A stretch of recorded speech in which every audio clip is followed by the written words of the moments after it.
रामायण की गाथा में भगवान राम को उनके पराक्रम, धर्मनिष्ठा और मर्यादा के लिए जाना जाता है, लेकिन उनकी महानता केवल युद्धों में नहीं, बल्कि उनके दयालु और विनम्र स्वभाव में भी दिखाई देती है। ऐसी ही एक कम प्रसिद्ध लेकिन बेहद प्रेरणादायक कहानी है राम जी और एक छोटी सी गिलहरी की।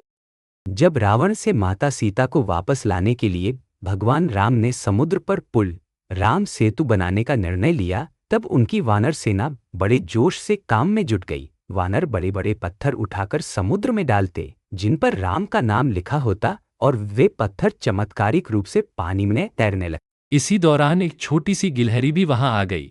वह समुद्र के किनारे जाती, अपने शरीर को गीला करती और फिर रेत में लौटती।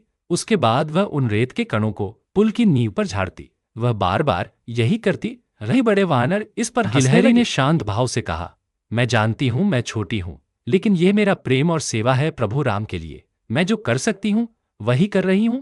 एक वानर ने मजाक में उसे धक्का दे दिया। गिलहरी गिर गई और कांपने लगी। उसी समय भगवान राम स्वयं वहां आए। उन्होंने गिलहरी को बड़े प्रेम से उठाया और अपने कोमल हाथों से उसकी पीठ सहलाई। उनकी उंगलियों के 3 निशान गिलहरी की पीठ पर बन गए। तब भी से कहते हैं कि आज भी गिलहरियों की पीठ पर 3 धारियां भगवान राम के आशीर्वाद का प्रतीक है। राम जी ने मुस्कुराकर कहा, प्रिय गिलहरी, तुम्हारा प्रेम और भक्ति इस पुल के लिए उतनी ही महत्वपूर्ण है जितनी बड़ी चट्टानों की मेहनत। सच्चे मन से किया गया छोटा योगदान भी भगवान को प्रिय होता है। वानर सेना को यह बात समझ में आ गई।